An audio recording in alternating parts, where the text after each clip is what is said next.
Salut les barbus, nous sommes dimanche 12 décembre, donc aujourd'hui 12e tuto de notre calendrier de l'Avent guitaristique. Alors ceux qui me connaissent savent que j'adore Lenny Kravitz, et hier avec un élève on a bossé autour du titre It Ain't Over Till It's Over. Du coup je me suis dit que c'était l'occasion d'en faire profiter un petit peu tout le monde.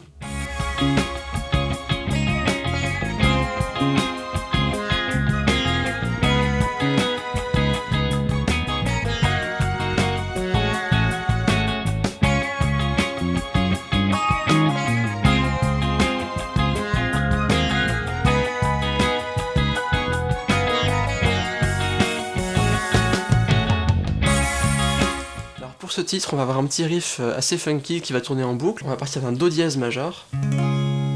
Ici, je prends une forme de La. Et on va retrouver une petite descente de septième, en fait, un peu façon George Harrison. Donc après notre Do dièse majeur, on va avoir un Do dièse majeur 7. Donc en fait, c'est simplement ici mon octave que je descends d'un demi-ton vers ma septième. Et ensuite on continue notre descente et on va avoir un Do 7 avec cette fois une seconde. C'est-à-dire que je vais aussi enlever ma tierce qui est sous mon petit doigt ici. J'obtiens du coup un Do dièse 7 sus 2. Alors ce petit truc de descente de septième, c'est un truc qu'on retrouve énormément chez George Harrison.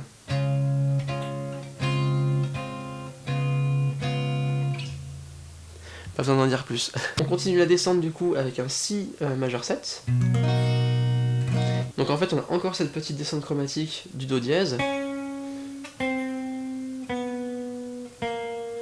Et on termine du coup avec un Si 7 sus 2 à nouveau. Donc toute la suite d'accords Do dièse majeur, Do dièse majeur 7, Do dièse septième, donc avec une septième mineure sus 2, Si majeur 7 et Si 7 sus 2. Et ça va tourner en boucle. Au niveau de la rythmique, on va retrouver un petit peu ce qu'on a vu cette semaine, c'est-à-dire qu'on va alterner en fait des ghost notes, ici en débit double croche, avec des notes frettées. Donc l'idée ça va être à nouveau de bien choisir la double croche qu'on veut accentuer. Alors sur le premier temps par exemple, je vais simplement jouer ma première et ma quatrième double croche. 1, 2, 3, 4. Pareil, hein, c'est un petit mouvement de pression pour étouffer votre corde. Deuxième temps, on va à nouveau jouer la première et la quatrième. Donc les deux temps enchaînés. 1, 2, 3, 4, 1, 2, 3, 4. Troisième temps, je vais simplement jouer ma deuxième double croche. 1, 2, 3, 4. Donc ici vers un coup vers le haut. 1, 2, 3, 4. Et quatrième temps, je vais jouer les deux premières. 1, 2, 3, 4. Je récapitule la mesure en entier. 3, 4. 1, 2, 3, 4. 1, 2, 3, 4. 1, 2, 3, 4. 1, 2, 3, 4. Et ensuite, je vais retrouver ce même motif rythmique pour tous mes accords. Donc je le fais lentement. 3, 4, 1, 2, 3, 4, 1, 2, 3, 4, 1, 2, 3, 4, 1, 2, 3, 4, 1, 2, 3, 4, 1, 2, 3, 4, 1, 2, 3, 4, 1, 2, 3, 4, 1, 2, 3, 4.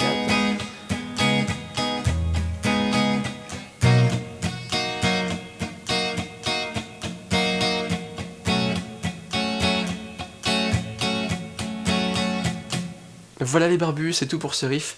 Amusez-vous bien avec ça, c'est assez cool à jouer, c'est sympa. Allez pas trop vite, pressez pas trop vos doubles croches, on est vraiment sur un tempo, on est vers 80 quoi à peu près. Même dans les versions live, on voit que Gross il est vraiment tranquillou, à bien marquer ses doubles croches, et ça passe tout seul quoi. Ce qui compte c'est surtout très stable en fait rythmiquement. Amusez-vous bien avec ça, moi je vous dis du coup à demain pour le prochain tuto. Salut les barbus.